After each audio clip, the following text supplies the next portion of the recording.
I killed my best friend. I lied to her daughter for 20 years. And in my darkest moments, I tell myself I would do all again. You think you know why? You have no idea. There's a word for what I became, a Korean word, but you'll have to hear the whole story first. My name is Celine, and this is my confession. I know what you saw, a woman who taught her daughter to hate herself, a mentor who preached perfection while fostering shame, a mother who, when her child needed love most, offered only a deeper cage of lies. Every accusation you level at me is true. Every harm I caused is real. Let me be clear, nothing I say here excuses it. But before you render your final judgment, I ask you to listen, not to forgive. Some sins transcend absolution, but to understand. Because I wasn't born a monster.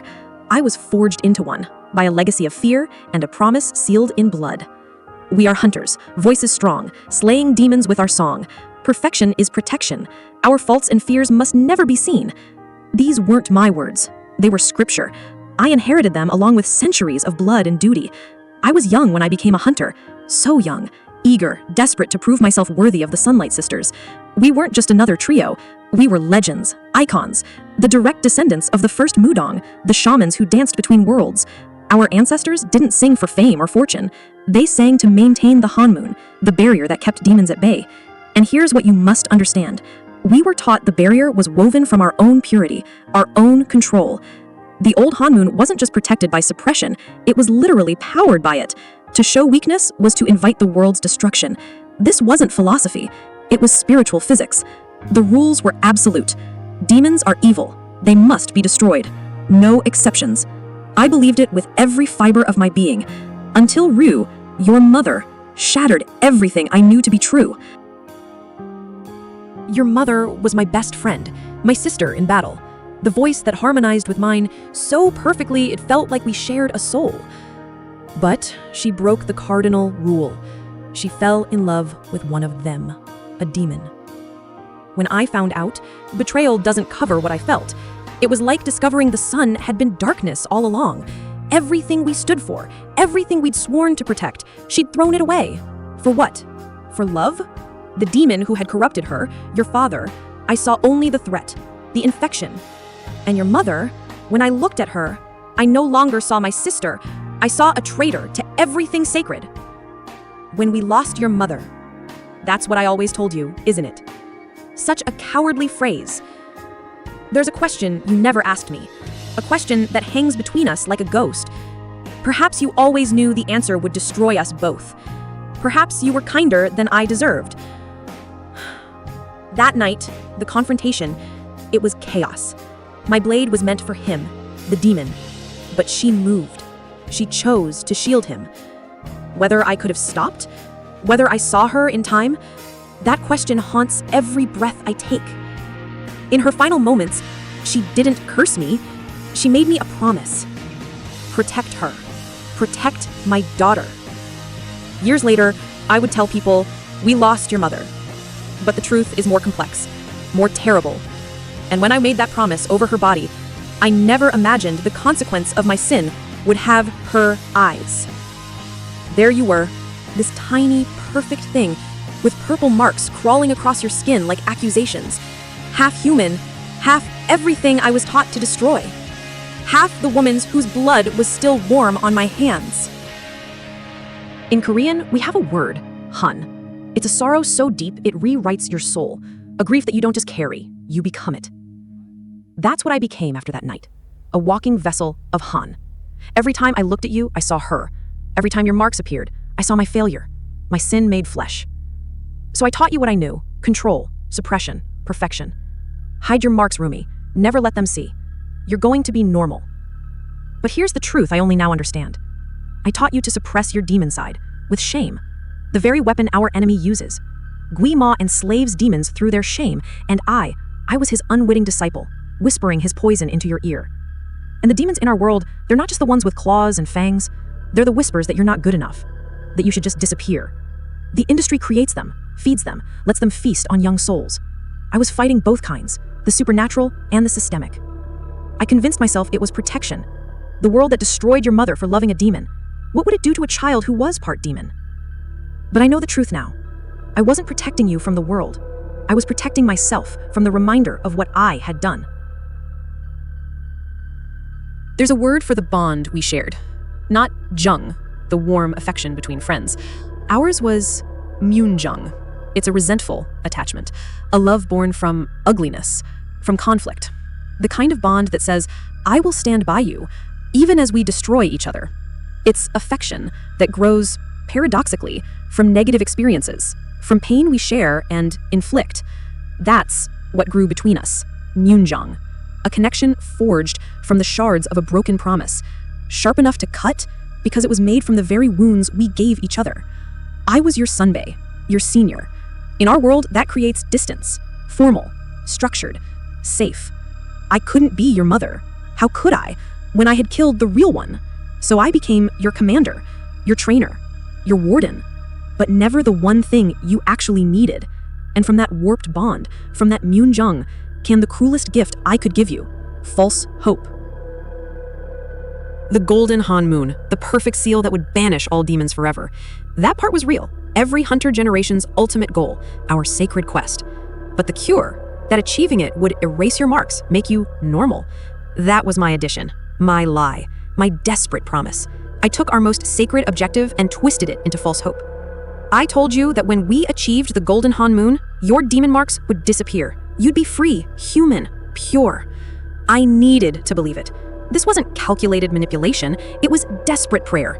If the golden Han moon could seal away all demons, why couldn't it seal away the demon in you?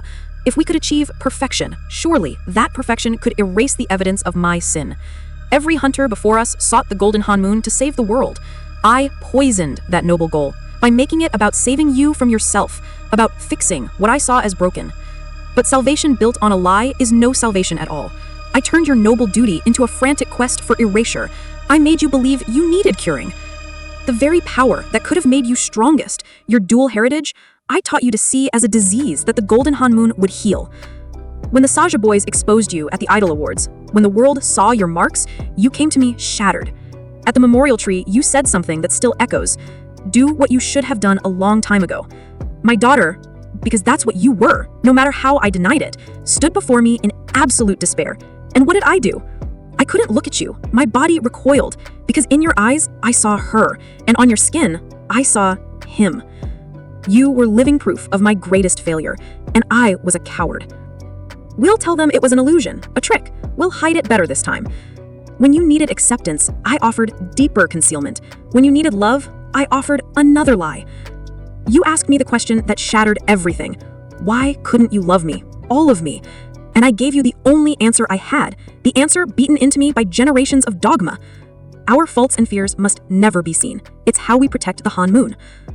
I was quoting scripture to a girl whose very existence proved that scripture was incomplete. I was the system's perfect echo, even as that system crumbled around us. But here's what haunts me most. Even as everything collapsed, even as the Han moon shattered, even as you stood there breaking apart, I still insisted I was right. I clung to those words like a drowning woman to driftwood. Desperate, insistent, blind. You were right to walk away. I loved the idea of you, a clean slate, my chance at redemption. But the real you, with all your beautiful, demonic truth, I was too haunted to love the ghost of my failure living in your skin. But my failure went deeper than just that moment. The entire structure I'd built, the very foundation of my protection, it was all poisoned from the start. The greatest irony of all, my ideology meant to protect the Han moon became the very poison that destroyed it. I was so vigilant against external demons, so focused on threats from outside, that I never saw how I was rotting it from within. Every moment of shame I instilled in you weakened your voice. Every lie about the cure corrupted the harmony. Every demand for perfection created another crack. The barrier that protected our world was woven from denial. When it finally shattered, it wasn't because of Gui Ma's power or the Saja boys' deception. It was because of me. I wasn't the Han moon's guardian. I was its cancer. And perhaps the cruelest truth is this. What I did to you was gentler than what was done to me. The film never shows my trainee days, never shows who my sunbae was or what methods they used to forge me into a weapon. We all know how this industry works. We've all heard the stories. The ones who didn't survive, the ones who broke completely. My sunbae's methods would have destroyed you in a week. Mine took years to merely bend you. I absorbed the worst of what was done to me, metabolized that poison, and gave you a diluted version. I thought I was breaking the cycle. I thought I was being merciful. But poison, even diluted, is still poison. That's not an excuse. It's just the truth of how deep this sickness runs, how many generations it's infected. I was trying to be the cure, but I was just another carrier.